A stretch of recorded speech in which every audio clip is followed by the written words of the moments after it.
Bonjour et bienvenue sur le podcast Kanpai format destination et c'est déjà le 9e épisode consacré aux destinations du Japon et pour ce mois, l'émission sera dédiée à la destination de Nikko, un village de montagne et mausolée de la dynastie des Tokugawa situé dans la préfecture de Tochigi, à environ 150 km au nord de Tokyo, soit 2 heures en train depuis l'est de la capitale. Vu qu'on a beaucoup de choses à en dire et on a besoin de faire certaines précisions culturelles et historiques, Kanpai avait besoin de renforts et j'ai le plaisir de partager cette émission avec Marjorie et Kelly. Bonjour Marjorie, bonjour Kelly. Bonjour Charlie. On consacre un épisode tout entier à Nikko pour vous présenter les atouts de cette destination dans un voyage au Japon. Donc plusieurs points forts, Marjorie, que tu peux nous présenter en introduction. Oui Charlie, donc Nikko c'est à la fois une destination naturelle très belle et aussi spirituelle d'une grande importance. Donc tu l'as dit, c'est par rapport à la dynastie des Tokugawa donc, qui a régné sur le Japon pendant plus de 2 siècles. Donc c'est une destination qui est vraiment très réputée auprès des Japonais et du coup maintenant auprès des touristes internationaux. Donc on y retrouve une montagne magnifique, donc un paysage de montagne magnifique avec des cascades, des lacs en altitude, beaucoup de forêts, de sources chaudes également naturelles, donc les onsen. On y retrouve via donc les mausolées Tokugawa un patrimoine qui a été classé à l'UNESCO, donc avec des pavillons qui sont magnifiques, donc dans des décors assez foisonnants, très colorés, qui en fait se font remarquer par rapport à parce que les mausolées ce sont des enceintes Shinto et normalement on est sur une architecture beaucoup plus sobre et là on est sur quelque chose de très grandiloquent, donc c'est assez joli avec la forêt tout autour et plus encore anciennement que ça, on est donc sur un site à la base qui est syncrétique shinto et bouddhiste et qui donc est lié au niveau de sa fondation à 2 moines très importants dans la culture japonaise ancienne, donc Shodo Shonin qui a été fondateur du courant Shugendo et Kobodaishi qui a été fondateur de l'école Shingon, l'école bouddhiste Shingon. Donc on est sur une destination naturelle et spirituelle très intéressante. Et puis si tout ce qui est lié à l'histoire et à la culture japonaise, ça ne vous dit rien, ne vous inquiétez pas puisqu'on va faire un petit zoom aussi là-dessus, grâce à toi Kelly, pour la partie histoire de ce podcast. Comme tu le disais Marjorie, c'est une destination qui est populaire auprès des touristes à la fois étrangers et japonais, ce qui fait que ça fait partie des sites qui peuvent subir la surfréquentation touristique, donc le surtourisme dont on parle de plus en plus pour le Japon. Donc nous déjà en premier lieu on va vous conseiller de ne pas y aller en haute saison, surtout les week-ends, les jours fériés au Japon, Pont, Golden Week, etc. C'est des choses qui seront à éviter, mais ça on en reparlera aussi tout à l'heure. Oui, parce qu'il suffit qu'il fasse beau ce week-end-là et tous les Japonais vont avoir envie de sortir, en tout du moins les Tokyoïtes, et ils sont quand même assez nombreux. Et c'est vrai que Nikko, c'est une destination comme Hakone qui est assez privilégiée pour un petit week-end. Et on peut avoir du coup beaucoup d'attentes pour accéder aux pavillons bouddhistes et shinto. Et puis sur Kanpai, vous aurez aussi des photos, des itinéraires ou en tout cas des conseils de voyage pour certaines destinations dont on va parler pour Nikko, puisque vous avez déjà rédigé pas mal de fiches sur Nikko avec des destinations, donc ce qu'on appelle les destinations enfants liées à cette excursion. Oui, c'est une ville qu'on visite souvent et donc vous aurez des photos de toute saison avec de la neige et en été quand tout est très vert. Oui, et ça fait partie du voyage et donc on va vous exposer aussi ce qu'il y a à voir selon la période où vous allez partir. Pour le sommaire de ce podcast, en premier lieu, on va voir... on va présenter Nikko de façon assez générale, sa géographie, ses activités, sa météo, etc. et sa partie histoire notamment. Et enfin, on terminera avec nos tops des meilleures visites et des activités à faire dans la ville. Donc là, on passera plus de temps à détailler un peu certains mausolées justement, etc. Vous expliquer leurs spécificités afin de mieux organiser votre séjour, parce que vous allez vite voir que on peut faire l'aller-retour pour faire cette destination, mais en fait, y passer plusieurs jours, ça peut permettre d'aller voir autre chose aussi. Oui, il n'y a pas que les mausolées à Nikko. En première partie de ce podcast destiné à vous parler de Nikko, pourquoi visiter Nikko donc, peut-être en premier lieu vous avertir qu'on va parler de pas mal de repères géographiques, donc c'est vrai qu'il y aura pas mal de noms de destinations, de régions, etc. Donc ne vous inquiétez pas si en podcast c'est peut-être pas forcément le plus digeste, nous sur les fiches Kanpai vous pourrez y revenir de toute façon facilement. Donc Nikko, comme on le disait tout à l'heure, c'est un village de montagne où il y a des mausolées et des temples dans un site naturel sacré syncrétique. Donc syncrétique, c'est-à-dire qu'il va réunir plusieurs croyances, plusieurs religions. C'est aussi une terre volcanique, et ça, faut pas l'oublier, qui est traversée par plusieurs rivières, donc qui nous donne aussi de belles eaux bleues et claires magnifiques selon la météo, avec des sources chaudes, comme tu le disais Marjorie, puisqu'on peut y pratiquer le onsen aussi facilement.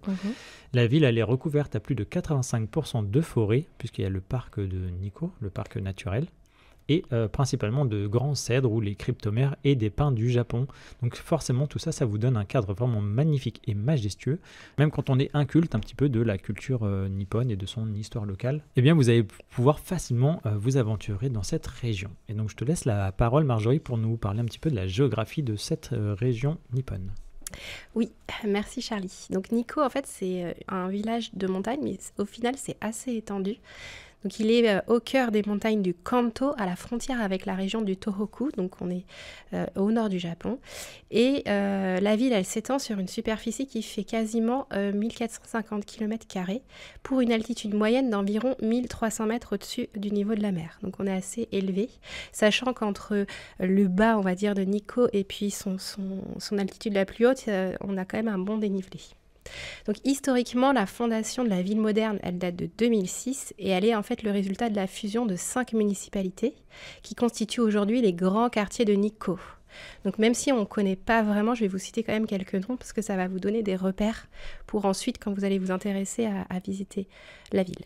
On peut citer Imaichi, donc qui est au sud-est de la ville et qui est en fait la zone la plus peuplée de Nikko. C'est un peu la zone, on va dire, la plus aussi plate, un peu en plaine.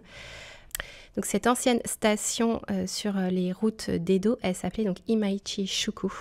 Donc il y a encore des vestiges qu'on peut trouver dans cette zone. On avait fait une fiche, nous, sur une allée de Suginamiki, donc de cèdre, et vous pourrez retrouver, et c'était dans ce quartier-là de Imaichi. Donc en fait, c'est une ancienne porte d'entrée sur Nikko. Ensuite, on peut citer les quartiers de Koriyama et Fujihara au nord de la ville. Donc, ces anciennes municipalités sont devenues au fil du temps des stations thermales de montagne. Donc là, on est plus en altitude, dans des vallées. Les principales rivières que l'on va retrouver à Nikko seront Kinugawa et Yunishigawa, au bord desquels en fait on trouvera des établissements à onsen et donc des auberges. Donc ce sont du coup ce qu'on peut dire les quartiers, on va dire dortoirs recommandés quand on séjourne dans une auberge ryokan à Nikko. Alors ça reste assez loin du centre touristique de Nikko, donc là où il y a les mausolées. Il faut prévoir un temps de trajet en bus ou en voiture pour rallier en fait ces stations thermales. Et puis comme ce sont des auberges au plein cœur de la montagne, le check-in il se fait en fin d'après-midi, vraiment au dernier moment. Donc n'attendez pas la nuit pour y aller. En général, il faut arriver avant la nuit. Sachant que de toute façon, en montagne, il ne se passe plus grand-chose une fois le soleil tombé. Puisque souvent en ryokan, on va avoir le repas kaiseki, donc en fait, on va manger un peu plus tôt aussi. Oui. Donc ça fait partie de votre nuitée en fait. C'est ça. Puis les bains sont déjà ouverts, donc vous pouvez très bien aller vous baigner avant de dîner. Et après, on peut parler donc de Nikko, donc le centre historique qui s'appelle Nikko. Donc c'est le quartier donc historique et touristique que l'on connaît, qui est situé au sud-ouest de la ville et qui est lui-même divisé en deux zones. Donc la zone principale autour des mausolées Tokugawa, qui est accessible à pied depuis les gares JR et Tobu, donc les gares par lesquelles on arrive à Nikko quand on vient de Tokyo. Et c'est des mausolées qui se situent donc dans le parc national de Nikko et au bord de la rivière Daya. Et donc la deuxième zone, c'est une zone plus reculée que l'on appelle Oku-Nikko et qui se déploie autour du lac Chuzenji et au pied du mont Nantai, qui est en fait le volcan sacré à l'origine de la fondation de la ville. Kelly va nous en reparler tout à l'heure. Et dans cette zone, on y retrouve notamment les cascades les plus belles et les plus connues de Nikko, que l'on détaillera dans la partie 2. Exactement. Et donc pour cette folle partie historique, Kelly. Donc, les origines de Nikko remontent au moins à la fondation du sanctuaire Futarasan Jinja par Shodo Shonin au 8e siècle en 766. Shodo Shonin, c'était un moine adepte du Shugendo, qui était une pratique ascétique mêlant bouddhisme et shintoïsme. Et il était originaire de la province de Shimotsuke, qui est située dans l'actuelle préfecture de Tochigi, où se trouve donc également Nikko. Et il était fasciné par le mont Nantai, qui est un volcan 2486 mètres d'altitude, au pied duquel se trouve la ville actuellement, et sa fascination le poussait à assimiler le volcan à la divinité bouddhiste Kannon. Il a été très actif à Nikko, puisque l'année précédente, donc en 765, il a aussi fondé le temple Shihon-ryūji, qui s'appelle aujourd'hui Rinnoji, on en parlera un peu plus tard. Et il a aussi fondé le temple Chuzenji, au bord du lac éponyme, en 784. Un petit peu plus tard, en 820, c'est le moine Kukai, aussi connu sous le nom de Kobo Daishi, qui est une personnalité très célèbre de l'histoire japonaise, qui donne la graphie actuelle du nom de la ville en utilisant le caractère du soleil et celui de la lumière. À partir de là, la réputation religieuse de Nikko-san, c'est-à-dire le massif montagneux autour du mont Nantai, commence à s'établir et la ville prend forme. La région elle-même cultivait de forts liens avec la cour impériale depuis l'Antiquité japonaise. Et à la fin du XIIe siècle, une partie du clan Taira trouvera refuge dans ce qui est aujourd'hui le quartier de Kuriyama, dont on a parlé tout à l'heure, et où se trouve par exemple Yunishigawa Onsen. Nikko commence à prendre toute son importance au cours du XVIIe siècle, avec la construction du Toshogu en 1636. Le Toshogu, c'est un mausolée qui est dédié à Ieyasu Tokugawa, mort en 1616, qui était le premier shogun de la lignée Tokugawa. Selon son vœu, ses descendants lui ont construit un lieu de culte près du temple Rinnoji et de Futarasan Jinja dans l'enceinte actuelle, au cœur de Nikko. Qu'on peut du coup toujours visiter aujourd'hui. Voilà, qu'on peut visiter aujourd'hui au cœur de Nikko. J'allais dire, cette information est importante pour le Toshogu, puisque c'est un terme qu'on va retrouver plusieurs fois après tout à l'heure. Oui, exactement. Oui. Et Tosho, c'est son nom de posthume. Son nom posthume. Voilà. Iemitsu, qui est son petit-fils, a entretenu et embelli le site, qui est devenu un lieu de pèlerinage. Un pèlerinage qui a été facilité par l'officialisation de la Nikko Kaido, c'est-à-dire une des 5 grandes routes qui partaient d'Edo et qui passait par Imaichi notamment, dont a parlé Marjorie tout à l'heure. Ils n'avaient pas le Shinkansen à l'époque. Non, ils avaient des petites sandales à leurs pieds là-dessus. Ils avaient un Shinkansen ultra écologique. Ouais. Ah oui, on ne pouvait pas faire mieux. Hein. Peut-être qu'on y reviendra un jour. Grâce à ce pèlerinage, Nikko se développe comme une ville de temple qu'on appelle Monzen-machi, et elle est rendue d'autant plus attractive par la découverte et la mise en exploitation de onsen au nord de la ville et au bord de la rivière de Kinugawa. Les troubles qui touchent le Japon à la fin de la période d'Edo menacent un temps la ville de Nikko, mais elle reste épargnée malgré tout. Et elle est intégrée à la nouvelle préfecture de Tochigi au début de l'ère Meiji, aux alentours de 1870. À cette époque, Nikko commence à attirer les diplomates étrangers, car elle leur sert de villégiature estivale et leur permet d'échapper à la chaleur tokyoïte. Ce mouvement est facilité dès 1890 par la construction d'une ligne de chemin de fer entre Nikko et Utsunomiya. Ligne que l'on emprunte toujours pour aller jusqu'à Nikko. En passant par JR. C'est ça. La villa impériale Tamozawa, qui est une visite à faire également à Nikko, y est construite en 1899 et a hébergé 3 générations d'empereurs jusqu'en 1947 et sera utilisée notamment comme refuge par la famille impériale pendant la Seconde Guerre mondiale. Les rives du lac Chuzenji accueillent aussi les résidences estivales des ambassadeurs d'Italie, de Grande-Bretagne et de France. Un peu plus tard, dans l'immédiate après-guerre, la ville devient aussi un lieu de détente pour les militaires des troupes d'occupation. Et enfin, sans événement notable entre-temps, le 2 décembre 1999, les sanctuaires et temples de Nikko sont inscrits au patrimoine mondial de l'humanité par l'UNESCO. Et donc on voit que c'est vrai qu'il n'y a pas forcément beaucoup d'habitants. Enfin, c'est pas une ville très très dynamique, on va dire, à Nikko, mais en fait, elle vit déjà depuis pas mal de siècles, alors qu'elle paraît assez isolée, assez loin en train, et en fait, c'est très très vivant depuis longtemps. Oui, tout à fait. Oui. Puis aujourd'hui, l'actualité, on est donc sur de la préservation de patrimoine historique et sur une météo, des fois, auquel il faut faire attention. Je pense s'il y a des typhons, des pluies, des choses comme ça. On est quand même sur de la montagne. Donc l'actualité, maintenant, elle est plus d'ordre météorologique. Oui, bon, j'ai pas mentionné les catastrophes naturelles, parce que j'en avais toute une liste. Mais... Oui. Elle vous a épargné ça. Voilà, c'est ça. Elle n'a pas été touchée par le 11 mars, Nikko, je crois. Enfin, ça a tremblé, mais Oui, ça a dû trembler, mais il n'y a pas eu de dommages majeurs au niveau des bâtiments. Oui, puis si vous assistez à des rénovations, c'est plutôt des rénovations culturelles, on va dire, du fait de son classement, plus que par des accidents ou autres, comme on peut voir des fois parfois dans des zones sinistrées. Oui, elle a un devoir de toute façon de préserver ces bâtiments et en plus la nature fait que de toute façon le bois a tendance à pourrir parce qu'on est quand même sur une humidité qui est assez importante et donc ils doivent régulièrement l'entretenir. C'est pour ça que vous trouverez souvent à Nikko au moins 1 ou 2 pavillons dans toute l'enceinte qui est en travaux de rénovation. Mais alors, pour aller à Nikko, comment s'y prendre? Eh bien, c'est notre partie transport. Vous avez 2 compagnies de train pour vous y rendre, donc la JR et la Tobu, qui ont leurs 2 gares à l'arrivée, qui ont distance de juste quelques mètres chacune. Oui, ils se sont séparés, mais c'est un peu le même trajet. Voilà, vous arrivez au même endroit, au même moment, mais voilà, ce sont 2 compagnies différentes. Donc on va vous faire une petite synthèse de ces 2 compagnies. Côté JR, le trajet, il est entièrement couvert par le JR Pass, mais il n'est pas direct. Donc c'est pour ça que vous allez rarement être conseillé sur le fait de prendre le JR Pass pour aller à Nikko. C'est quelque chose qui est possible si vous l'avez, profitez-en. Mais vu que le trajet n'est pas direct, il y a un changement à Utsunomiya, qui est la capitale de la préfecture de Tochigi. Donc le plus rapide ensuite, c'est de prendre le Shinkansen en première partie, depuis Tokyo. Oui, Tokyo ou Ueno. Et puis ensuite, le voyage en train avec le train local Nikko Line.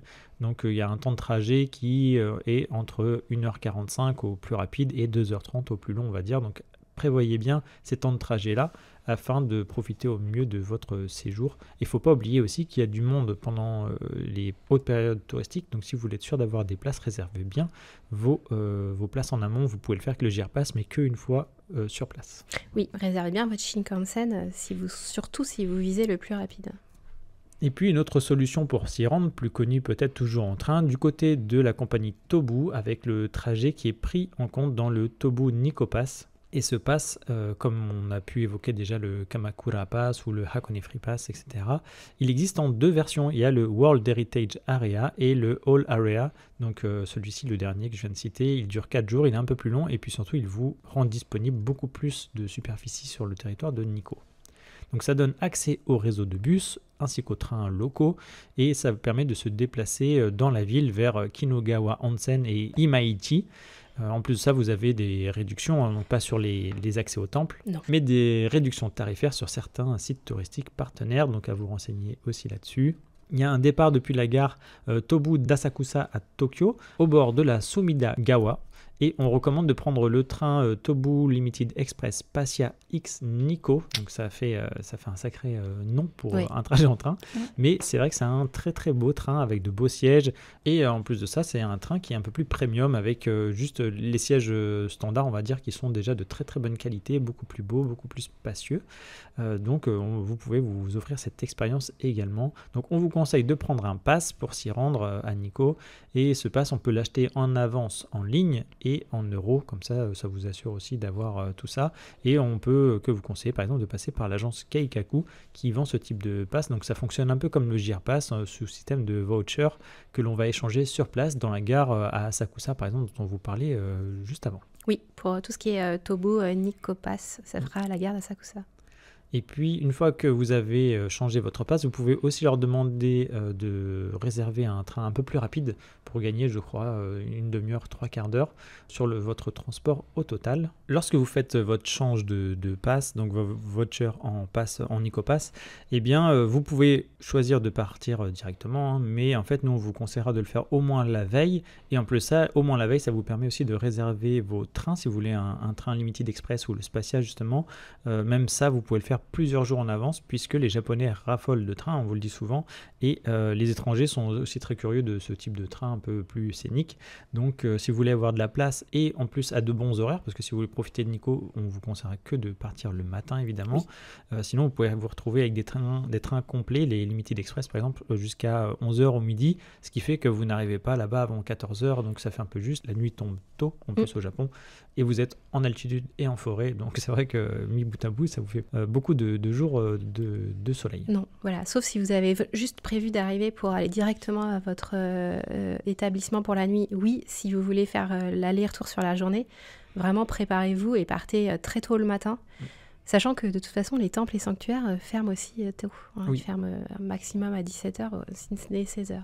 Et puis sur place, en plus de ça, mais ça on y reviendra quand on parlera peut-être des mausolées et temples, il y a du temps de trajet entre chaque destination touristique, donc bien vous renseigner en amont sur le temps que ça peut prendre pour bien organiser votre journée ou vos plusieurs jours sur place, ainsi que l'accès à votre hôtel, puisque des fois c'est pas forcément accessible avec votre pass que vous avez sélectionné. Si vous prenez le plus petit géographiquement, celui qui est le moins étendu, peut-être vous allez avoir besoin d'un taxi ou de bus, donc c'est une destination qui est facile mais qui s'organise quand même bien en avance. Oui.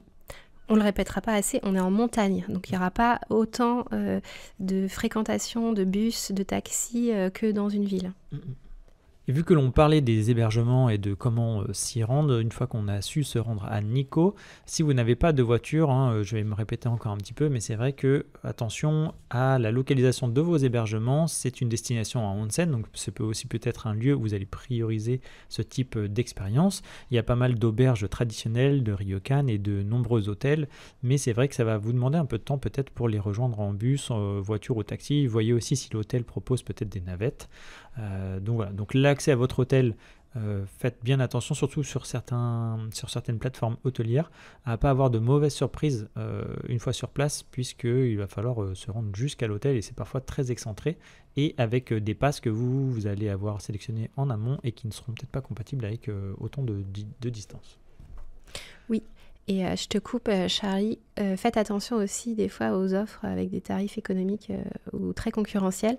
Des fois, ce qu'on vous promet, c'est parce que vous aurez sur place. Et comme vous êtes dans un village de montagne en altitude, vous n'aurez pas forcément de choix bis. Vous ne pourrez pas rallier une grande ville, etc.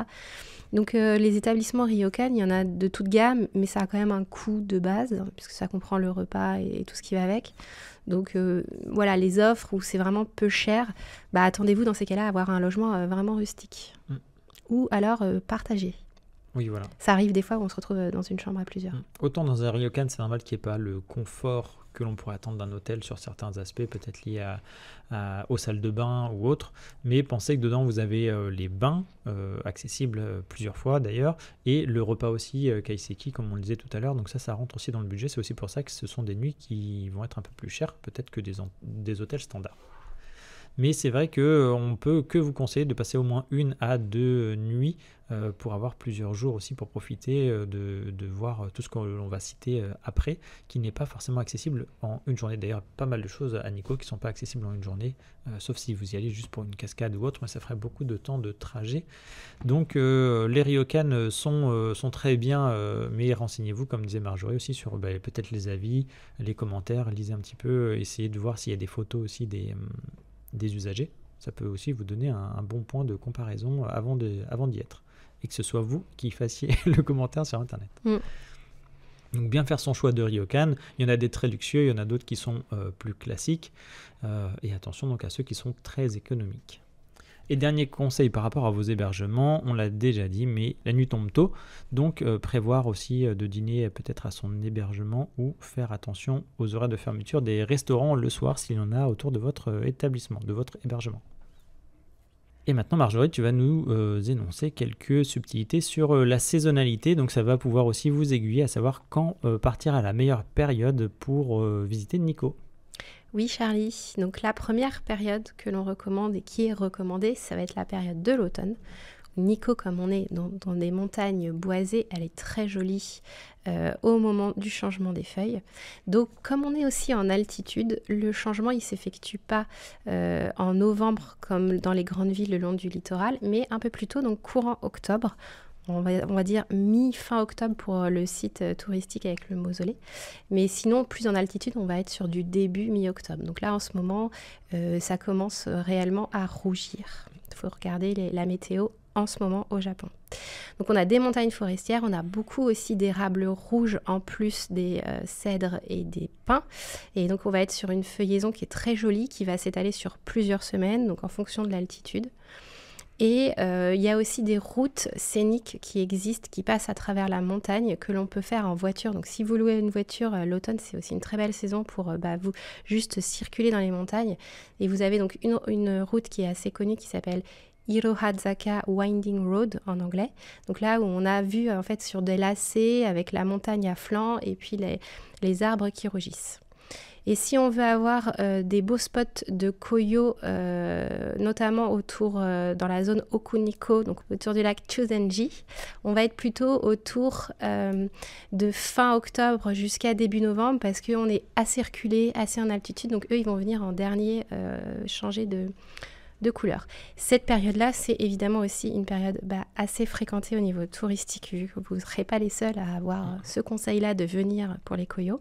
Donc évitez absolument les week-ends, surtout s'il fait beau, parce que forcément ça va attirer du monde, ou alors vous acceptez d'être dans la foule avec. Après, vous pouvez aussi en profiter pour aller dans les montagnes ou faire des sentiers de randonnée et échapper un peu à la foule qui va se concentrer sur le centre-ville touristique. Oui, puis Nikko, c'est une destination dans laquelle vous êtes forcément entouré de forêts, donc les gens y vont aussi pour ce spectacle-là, du rougement des feuilles.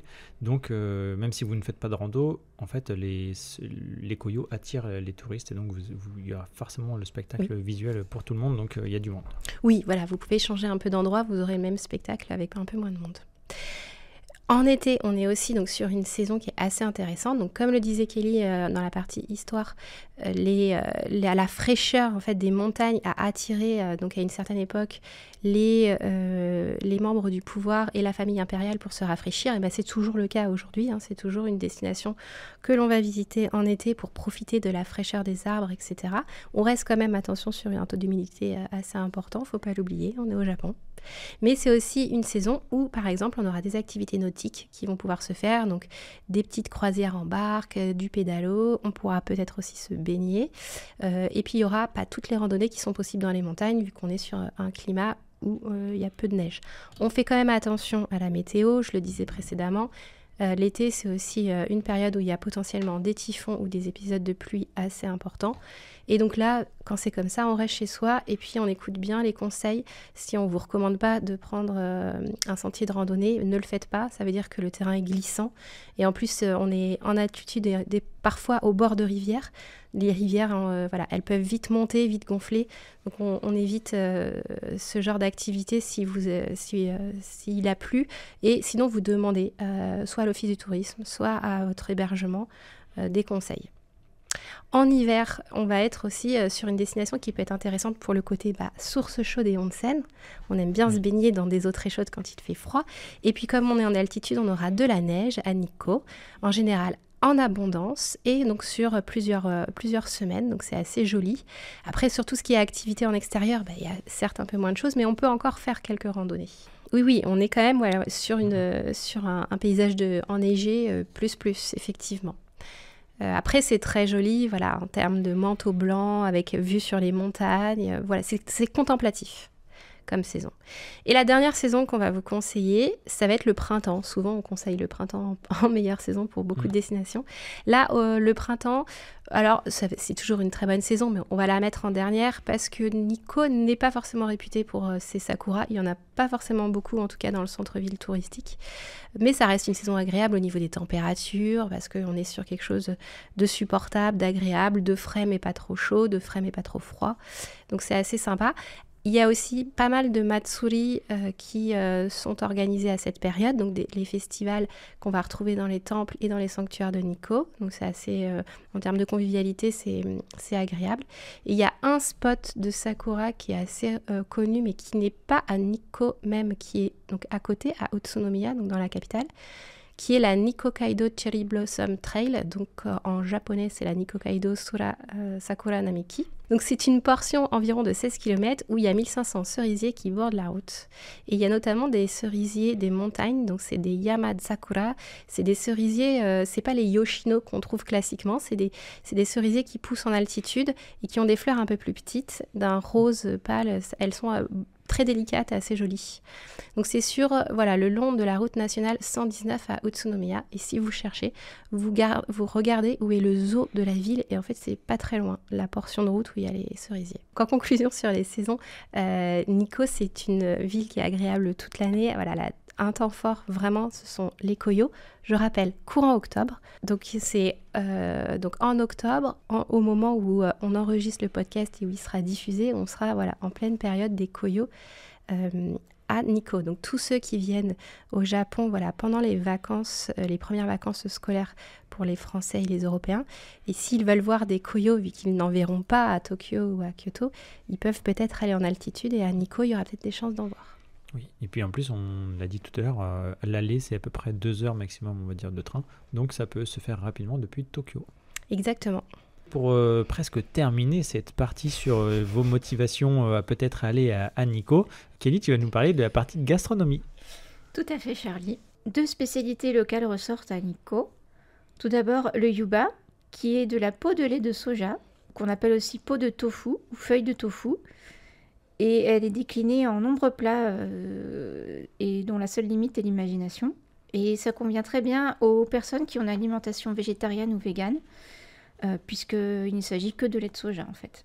Si vous souhaitez, dans un premier temps, déjà avoir un aperçu d'un plat de yuba, vous pouvez regarder notre fiche restaurant Nikko Yuba Makizen sur Kanpai, où on présente quelques échantillons de plats à base de yuba.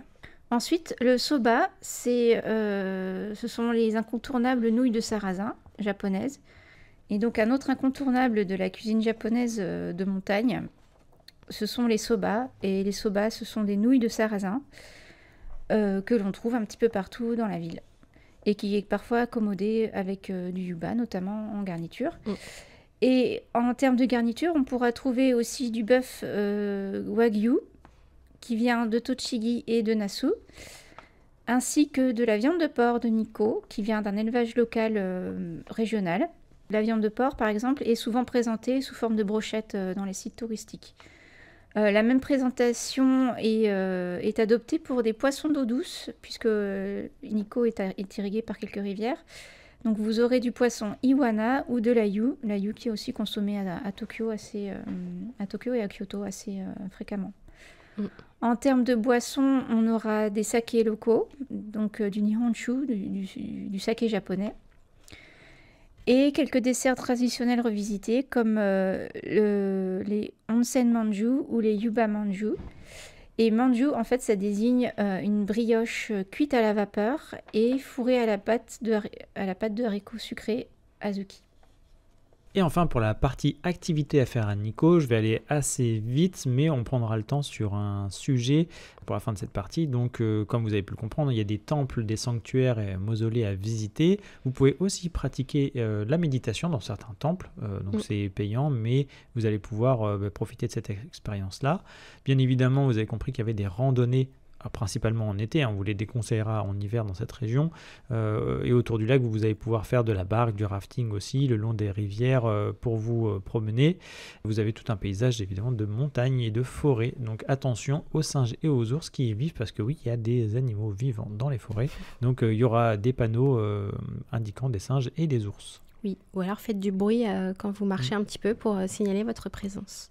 On fera un autre podcast plus tard pour savoir comment survivre face à un ours à Nikko, mais ce n'est pas l'objet de ce podcast-là. Donc il y a la contemplation de cascades qui va pouvoir vous occuper aussi, et le soir vous délasser dans les onsen de votre hébergement. Et enfin, on voulait vous parler de parcs à thème au bord de la rivière Kinugawa, par exemple avec le Edo Wonderland Nikko Edomura et le Tobu World Square. Donc pour le premier, il s'agit d'une reconstitution de village sous l'époque Edo, mais ça on va y revenir plus en détail en fin de podcast.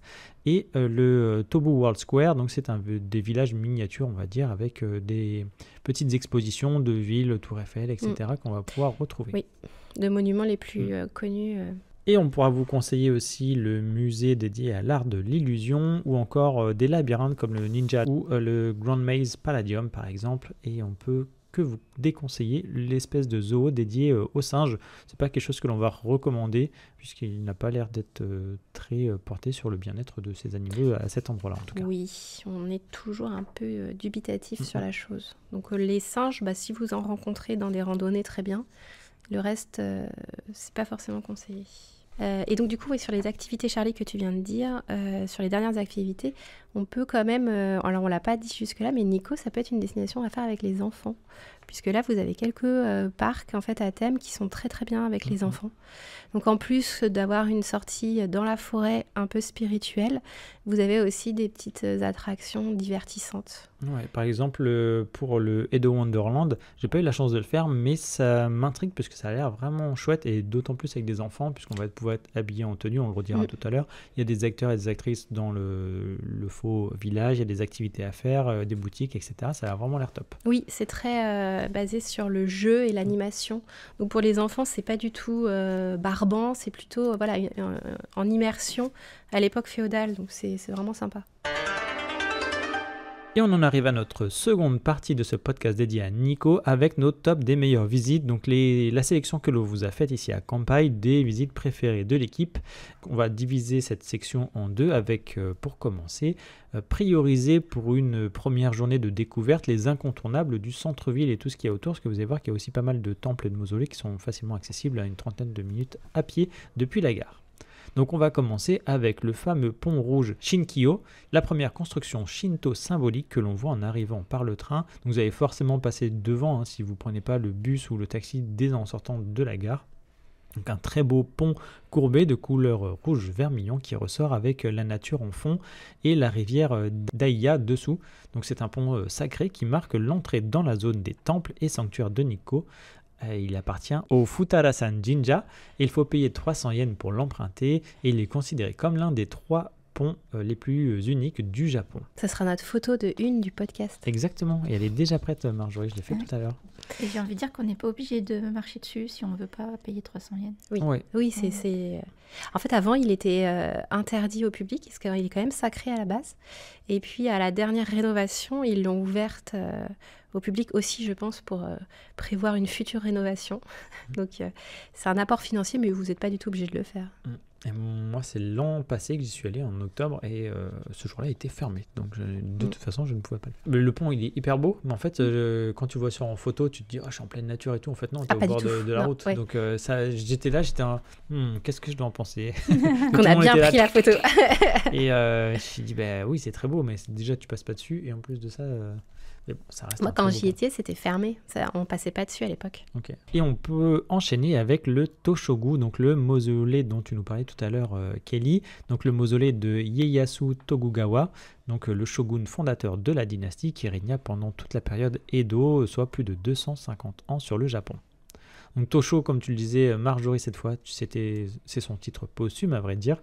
Et il y a plusieurs sanctuaires Toshogu au Japon, et celui de Nikko est le premier et le plus important, le plus fastueux également, avec beaucoup d'ornements. C'est ce que tu nous disais tout à l'heure, c'est que ça détonne complètement de l'architecture habituelle des autres sanctuaires ou pavillons Shinto. C'est pas du tout la même architecture, ça va être beaucoup plus fastueux, comme on le disait tout à l'heure, beaucoup plus coloré, et c'est aussi pour ça qu'ils ont besoin de rénovation. Il y en a une effectuée depuis 2007 et qui vient tout juste de se terminer pour préserver ces beaux pavillons. Donc là, c'est arrivé à terme récemment. Oui, et c'est le dernier lieu en fait qui est vraiment syncrétique à Nikko, où on a gardé comme ça donc, des éléments bouddhistes et des éléments shinto, et vous le verrez dans les symboliques sur les façades, dans les sculptures de bois qui sont dessinées, il y a des scènes en fait symboliques qui viennent des 2 courants principaux du Japon. Et donc vous allez pouvoir y observer une douzaine de pavillons, dont une pagode de 3 étages qui va s'élever entre les cèdres. Donc là vous pourrez voir nos photos évidemment sur Kanpai. À noter que ces sites sont classés à l'UNESCO et ils sont accessibles, comme on le disait tout à l'heure, à 30 minutes depuis la gare JR Etobu. Les 2 voisines. Donc c'est vraiment très très vite, vous allez être dans le bas en fait, parce que vous allez passer à côté du pont et puis ensuite vous allez rejoindre cette destination. Oui, il faut suivre le chemin que tout le monde prend. On est dans la forêt et on est déjà dans l'ambiance. Même s'il y a du monde, ça reste quand même assez agréable à voir. Oui, puis ce sont de grands espaces, sauf pour peut-être certains espaces qui vont être un peu plus étriqués, mais sinon ça reste quand même de grandes places, de grands escaliers, etc. À proximité du Toshogu, vous trouverez également le Futarasan Jinja, qui est un sanctuaire lié à la fondation de Nikko par le moine Shodo Shonin, dont on a parlé tout à l'heure, et qui est le plus ancien site spirituel de la ville, qui vénère les 3 montagnes sacrées de Nikko, donc le mont Nantai qui fascinait Shodo Shonin, qui est également appelé mont Futara, le mont Nyoho et le mont Taro. L'enceinte de Futarasan Jinja est composée de 2 parties principales, donc celle qui est en bas de la montagne Et à proximité des deux mausolées Tokugawa, c'est la plus visitée et la plus simple à visiter. Mais ceux qui aiment la randonnée et crapahuter dans la montagne peuvent continuer à escalader le mont Nantai. Vous trouverez d'autres pavillons qui ont été construits au fur et à mesure de l'ascension de Shodo Shonin lui-même à l'époque et qui sont préservés jusqu'à présent. Donc après le Futarasan Jinja, on peut se diriger vers le Rinnoji, qui est donc le grand temple de Nikko, et d'ailleurs le seul vraiment grand temple de Nikko, il n'y en aura pas d'autres. Après, on est sur les mausolées qui sont plutôt des sanctuaires shinto. Donc ça, c'est un grand temple qui a été rénové récemment également, comme pour le Toshogu. Le pavillon principal qui s'appelle Sanbutsudo, qui est très imposant, a été rénové en 2021. Donc on est aussi sur une architecture donc, de temple bouddhiste avec des gros pavillons et une architecture en bois laqué rouge. C'est très joli. Il y a plusieurs pavillons de différentes tailles et vous pouvez ainsi faire des séances de méditation zazen dans les pavillons secondaires, donc qui sont un peu plus excentrés. Donc c'est une enceinte qui est très jolie en automne et qui est donc connue pour ses koyo. On reste toujours encadré par la forêt, donc c'est aussi un cadre très agréable pour la méditation. Et je te donne la suite, Charlie, puisque le Rinnoji, il va aussi un peu plus loin dans la montagne jusqu'au Taiyuin. Et oui, donc c'est un mausolée, et je ne sais pas si mes termes historiques seront bons, mais du petit-fils de Tokugawa, donc Iemitsu, qu'on a présenté tout à l'heure, qui était fan de son grand-père, et donc il a construit ce mausolée juste en face. Iemitsu, c'était le 3e shogun, et donc comme on le disait, le petit-fils de Ieyasu. C'est un endroit où vous allez pouvoir peut-être trouver un petit peu moins de touristes, puisque sa construction, son plan, on va dire, est fait de façon vraiment différente d'ailleurs, avec beaucoup d'escaliers et le principe de franchir 5 portes jusqu'au sommet, avec la partie la plus reculée tout au bout, donc la plus sacrée du mausolée, où vous allez pouvoir trouver moins de monde justement, parce que tout le monde ne va pas jusqu'au bout de cette ascension. Oui, il y a beaucoup d'escaliers en pierre, avec des marches parfois assez hautes. Donc on s'éloigne en altitude de la foule touristique du centre historique et on gagne aussi en sérénité, donc c'est assez sympa à faire. Après, c'est vrai que si vous avez mal aux genoux, ça va être compliqué de monter tous ces escaliers, vous n'aurez pas l'option ascenseur. Tu fais bien de le préciser, Marjorie, puisque là, vous n'avez pas d'autre option que de gravir ces marches. Donc, il n'y a pas de parking ou d'autres chemins goudronnés ou autres pour qu'on soit avec des cannes ou des fauteuils ou qu'on ait juste de la difficulté à marcher, par exemple. Oui, il est assez abrupt. En fait, on monte le long de la montagne et on arrive, comme tu disais, à la partie la plus sacrée qui est le tombeau de Iemitsu. Et en fait, il regarde son grand-père qui est en face, symboliquement. Et pour cette journée de découverte à Nikko, on peut vous citer encore 2 autres endroits. Et je te laisse la main, Kelly, pour nous parler des abysses. Oui, les abysses de Kamangafuchi.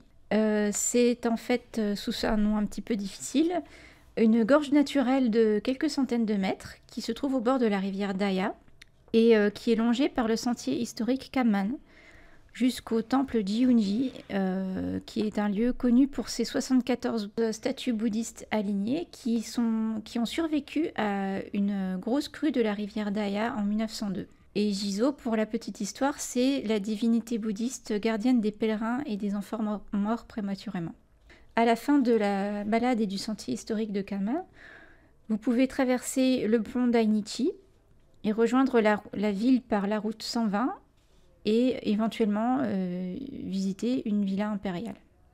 Pour Kamangafuchi, on pourrait ajouter aussi un conseil de prudence si jamais vous êtes sur place et qu'il a beaucoup plu ou que la météo prévoit de grosses pluies, évitez d'y aller, puisque même par temps sec, ça peut être un petit peu périlleux, c'est peut-être beaucoup dire, mais le terrain très humide peut-être. Très humide et le terrain peut être glissant, donc il faut vraiment s'assurer de pouvoir y aller en toute sécurité. Et donc s'allonge une rivière qui a eu de fortes crues, donc comme l'indique l'histoire du lieu. Donc il faut quand même rester prudent dans ces endroits-là, même si ce sont des endroits très fréquentés par les touristes. Et tu nous parlais, Kelly, d'une villa impériale. Eh bien, on a le parc mémorial de la villa impériale Tamozawa, qui est une vaste bâtisse traditionnelle construite en 1899 pour l'empereur Taicho, Donc c'est une visite qui se fait en intérieur. Là pour le coup, s'il a plu, vous pouvez en profiter. Oui. Pour les adeptes d'architecture japonaise, vous allez vous régaler et vous allez pouvoir y constater l'évolution des courants architecturaux depuis l'époque féodale jusqu'au début du XXe siècle. Et en plus de ça, il faut savoir que cette villa impériale a abrité 3 générations d'empereurs jusqu'en 1947 et c'est encore aujourd'hui la résidence impériale de l'été. Tout ce dont on a parlé jusqu'ici, c'était pour des visites express, on va dire, si vous faites un aller-retour sur Nikko, donc la journée complète ou un bout d'après-midi. Vous pouvez évidemment faire d'autres visites tout aussi intéressantes si vous avez passé plusieurs jours sur place.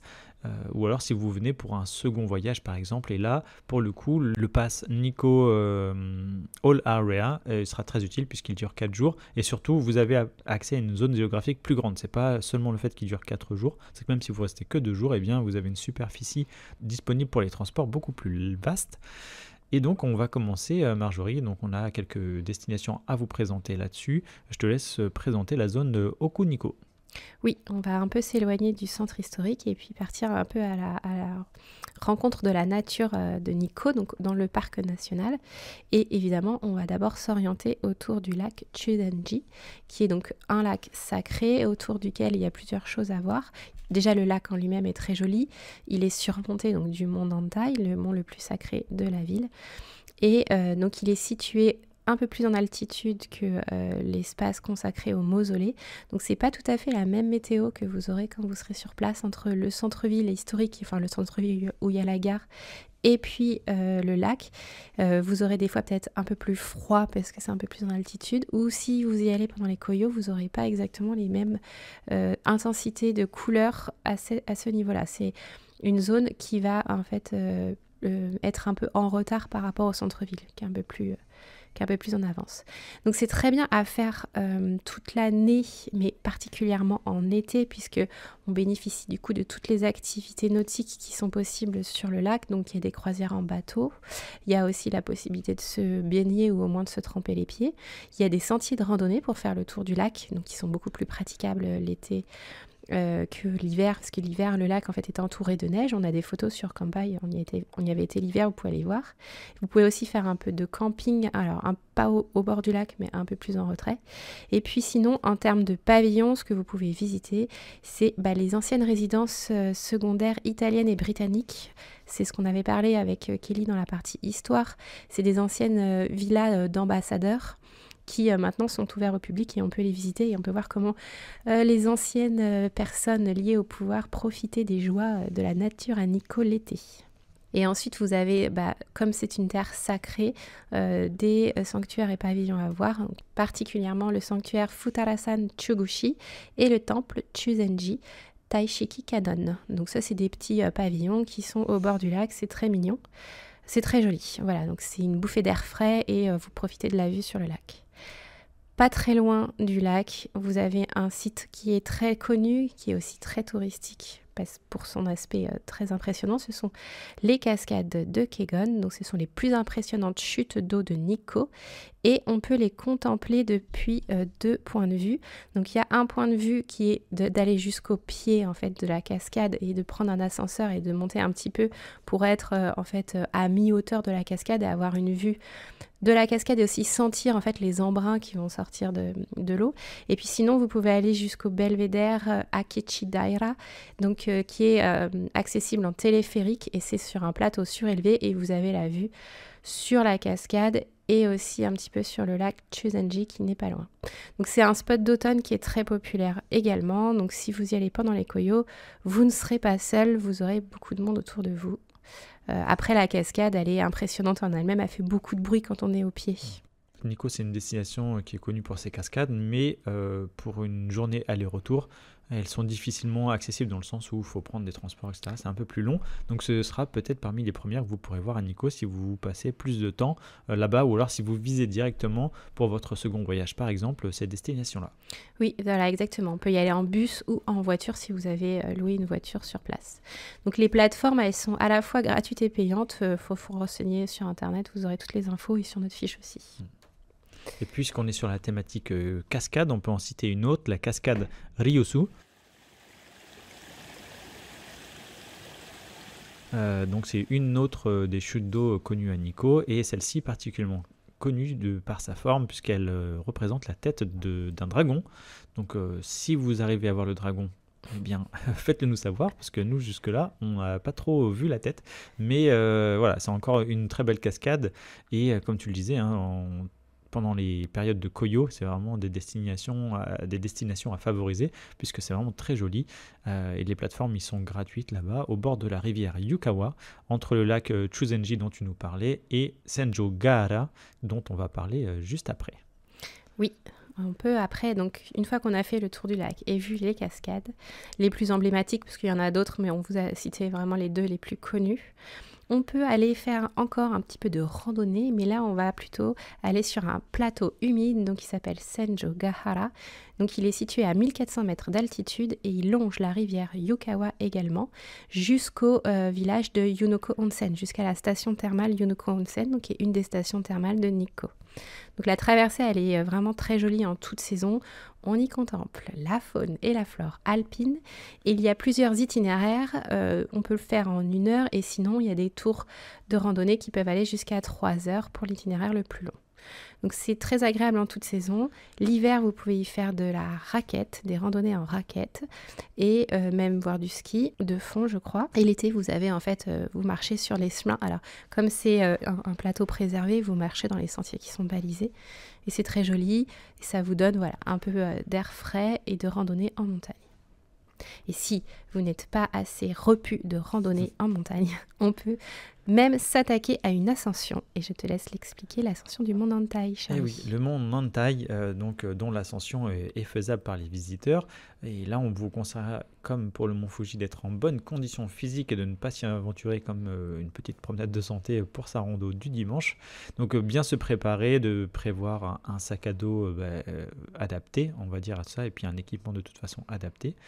Car sur les chemins, cette fois, il y aura rien. Hein, il n'y aura pas ni de tout ce qui est lié toilettes, magasins ou autre. Vous ne trouverez rien. Donc vous serez en pleine nature. C'est aussi pour ça qu'on y va. Donc partir tôt le matin également est un bon conseil, puisque vous allez redescendre avec le soleil qui se couche tôt au Japon, comme on le dit depuis le début de ce podcast. C'est important puisque c'est vraiment une région où après c'est un peu vide à l'intérieur. Oui. Donc, pas des choses, enfin la nature prend toute sa place justement, et donc on est un peu délaissé des 7-Eleven, etc. Vous n'en trouverez pas.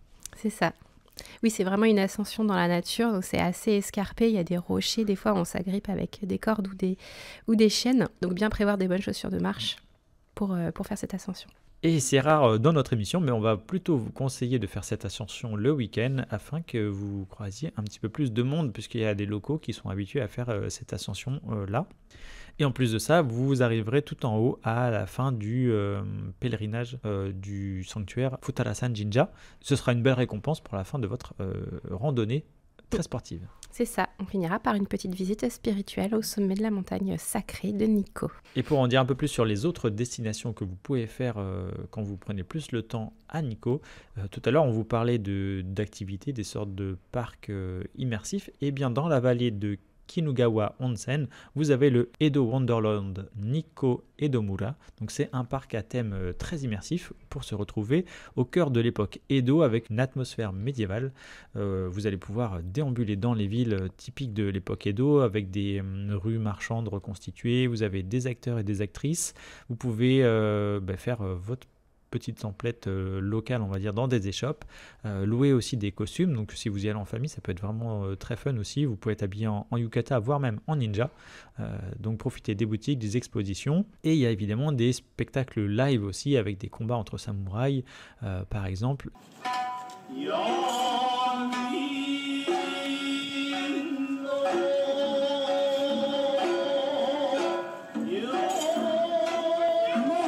L'entrée est à 5800 yens aux dernières nouvelles, donc renseignez-vous peut-être avant pour les différents tarifs adultes, enfants, etc. Mais ça peut être une très chouette sortie, et même si le temps n'est pas forcément au rendez-vous, je pense que ça peut être très fun aussi de participer à cette expérience-là. Oui, c'est assez bien populaire auprès des touristes japonais et internationaux également. C'est vraiment sympa, ça change du coup du côté un peu sacré de la ville. On est sur Ouais. quelque chose un peu plus ludique et convivial et c'est très bien aussi. Ouais, ça reste théâtral et puis voilà, ça nous permet aussi d'avoir ce petit moment un petit peu moins dans le cadre japonais, etc. Voilà. Enfin, ça reste japonais, mais du coup, avec ce côté plus théâtral et plus décontracté, comme tu le dis, et moins solennel.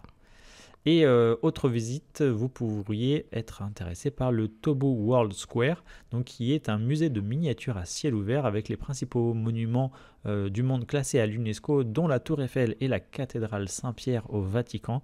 Donc c'est sans doute pas pour cela que vous allez au Japon, mais vous pourrez retrouver vos bases ici et peut-être moins dépaysant que l'ère Edo-Mura. Mais vous allez retrouver des zones du Japon avec notamment le Todaiji de Nara, le château d'Imeji ou encore la Skytree de Tokyo. Et l'entrée est un peu moins chère, là on est sur 2800 yens environ, dernière nouvelle. Oui, ça c'est un peu plus classique, on va dire, vu qu'on a des musées de miniatures chez nous. Mais après, ça peut être sympa si vous aimez ça. Et puis, si vous avez un peu de temps à passer dans la vallée de Kinugawa Onsen, si vous avez pris un ryokan et que vous voulez faire une autre visite qui change un peu, ça peut être sympa aussi. Et pareil, avec un voyage en famille, ça peut bien vous occuper aussi, bien occuper les enfants, si ils en ont marre de voir des arbres. C'est ça.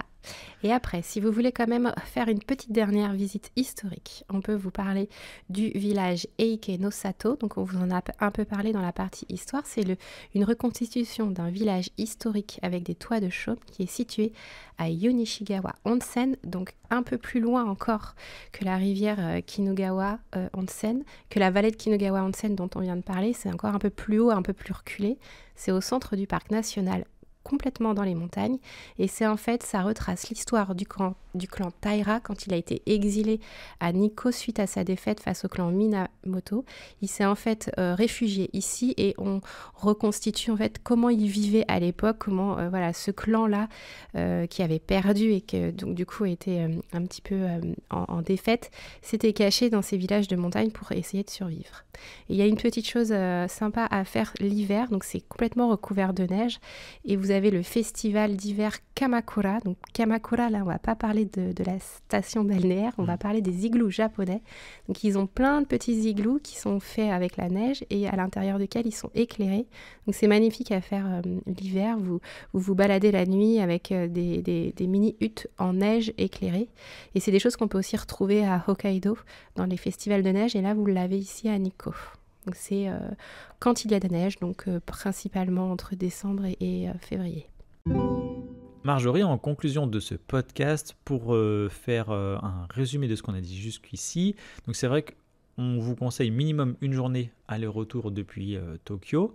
Si vous restez plusieurs jours, vous pouvez bien profiter du côté des activités de onsen, d'autres activités comme les parcs ou certaines destinations qui sont un peu plus reculées dans Nikko, donc vous pourrez profiter encore plus de la nature majestueuse et vous aurez peut-être aussi un peu moins de monde que dans ce qui est plus accessible, on va dire, depuis la gare de Asakusa par exemple.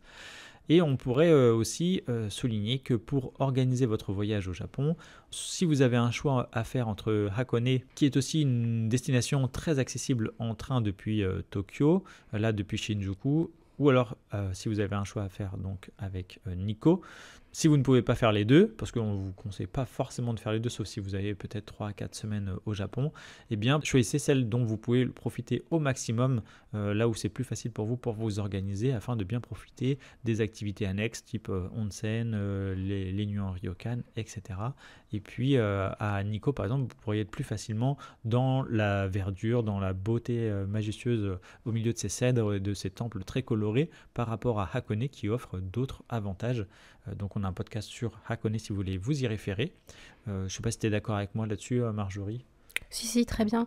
Au lieu de faire des fois très rapidement les deux destinations, concentrez-vous sur une seule et puis essayez d'y rester 2 jours, ça peut être très bien pour en profiter, puis être aussi dans l'ambiance le soir quand la foule en fait touristique repart et que la montagne en fait reprend un peu ses droits et on se sent vraiment enveloppé par la nature et ça change vraiment d'ambiance.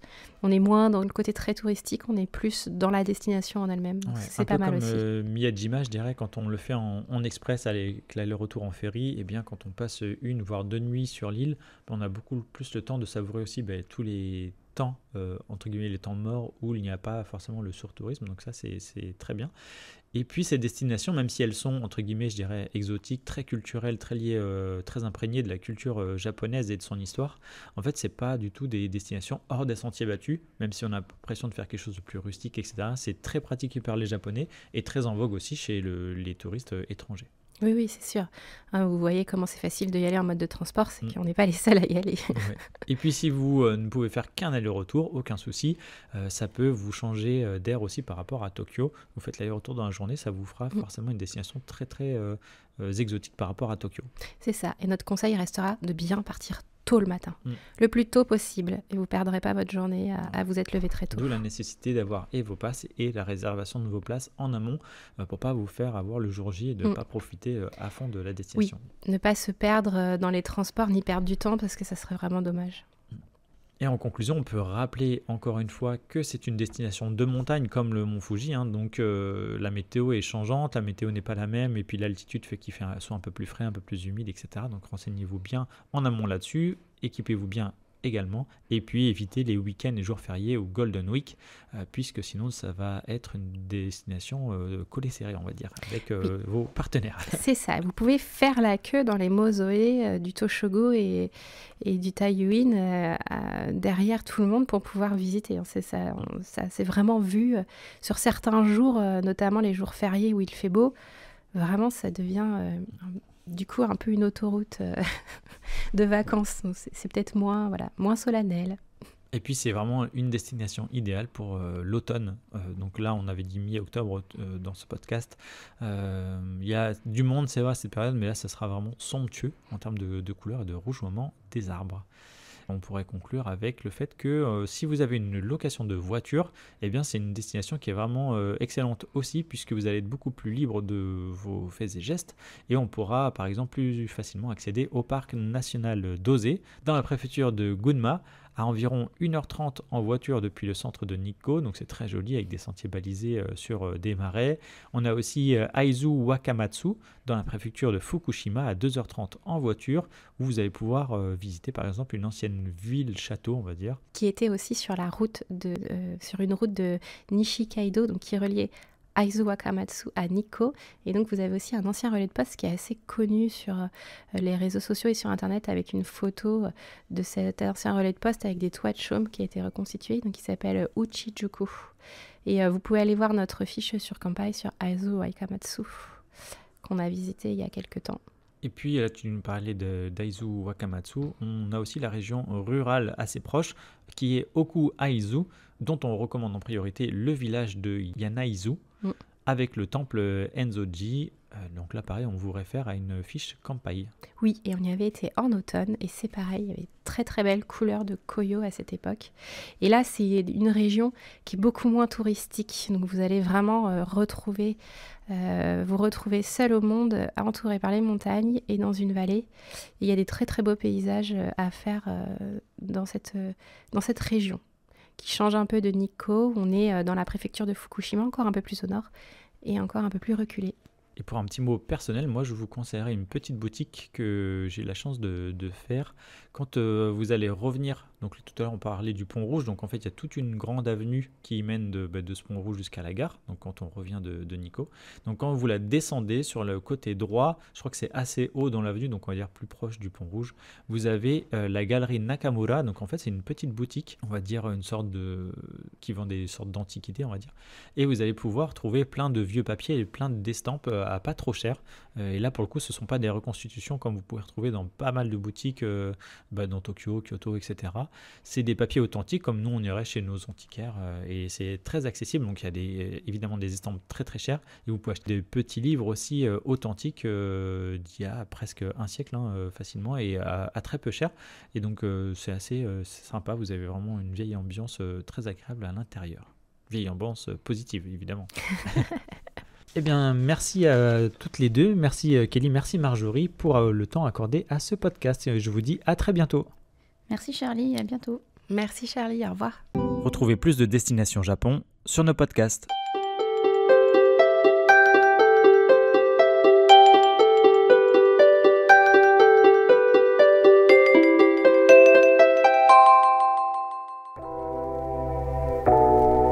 Merci d'avoir écouté cet épisode du podcast Kampai. Nous espérons qu'il vous a plu et que vous en avez appris plus sur le Japon. N'oubliez pas de vous abonner sur votre plateforme de podcast préférée, de nous noter 5 étoiles si vous le souhaitez, et on vous dit à bientôt pour le prochain épisode.